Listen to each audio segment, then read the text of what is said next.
چوتھا طبقہ جو مدینہ منورہ میں تھا وہ تھا کہ جب اس نے دیکھا کہ مدینہ شریف کے لوگ اسلام لے آئے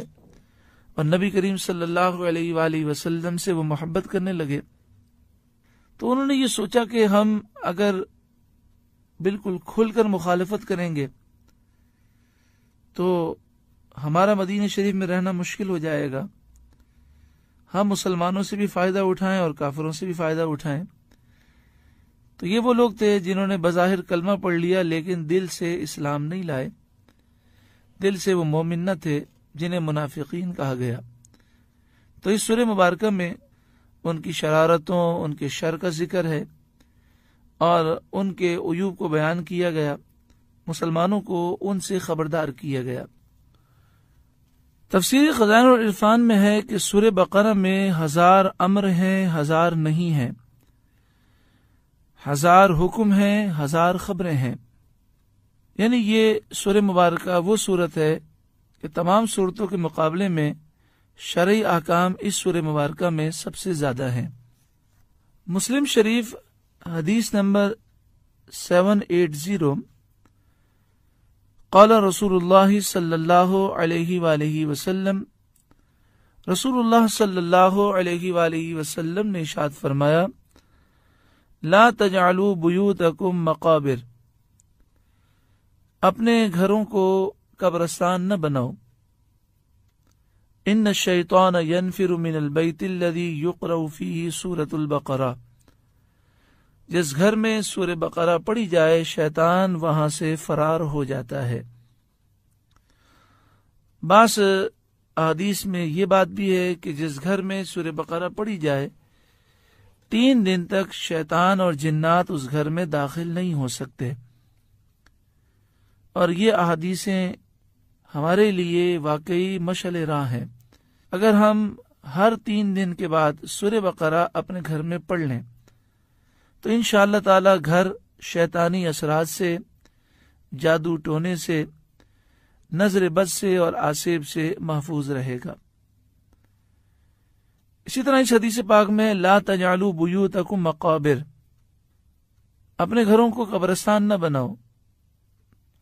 یعنی اپنے گھروں کو ویران نہ کرو۔ جس گھر میں قرآن پاک کی تلاوت نہ ہو وہ ایک ویران گھر ہے، اور جس گھر میں قرآن پاک کی تلاوت ہو وہ نور و برکتوں سے بھرا ہوا ہے۔ اللہ تعالی ہمیں بھی، ہمارے بچوں کو بھی روزانہ گھر میں بھی قرآن پاک کی تلاوت کرنے کی توفیق عطا فرمائے۔ مسلم شریف حدیث نمبر 804، نبی کریم صلی اللہ علیہ وآلہ وسلم نے ارشاد فرمایا، اقرأوا القرآن، اے لوگوں قرآن پڑھو، فإنه يأتي يوم القيامة شفيعا لأصحابه، پس بے شک یہ قرآن کل بروز قیامت اپنے پڑھنے والوں کی شفاعت کرے گا۔ اقرأوا الزہراوین، البقرہ وسورۃ آل عمران۔ آپ صلی اللہ علیہ وسلم نے فرمایا 2 نوروں کی تلاوت کرو،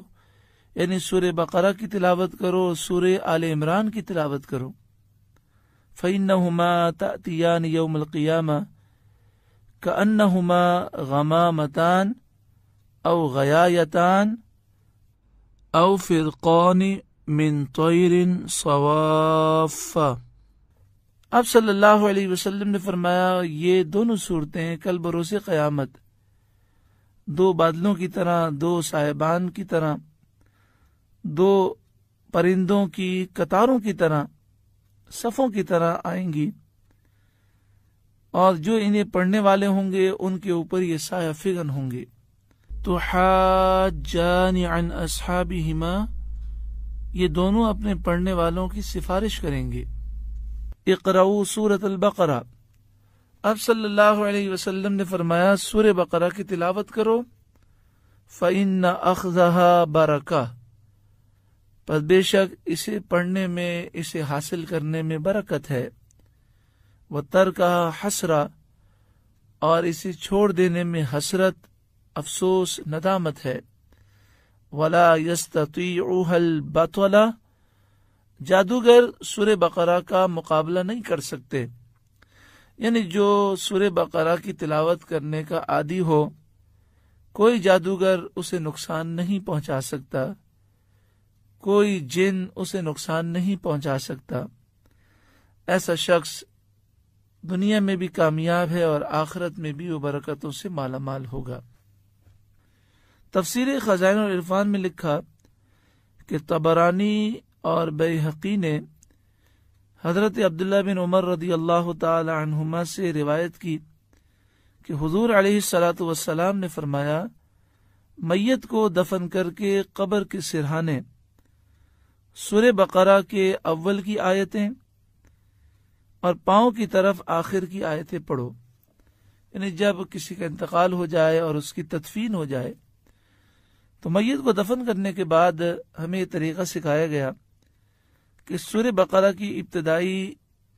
5 آیتیں مفلحون تک ہم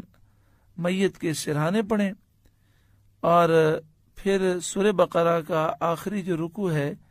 وہ میت کے پاؤں کی طرف کھڑے ہو کر پڑھیں۔ انشاءاللہ میت کی قبر میں نور برکتیں ہوں گی اور اللہ تعالی میت کو عذاب قبر سے محفوظ فرمائے گا۔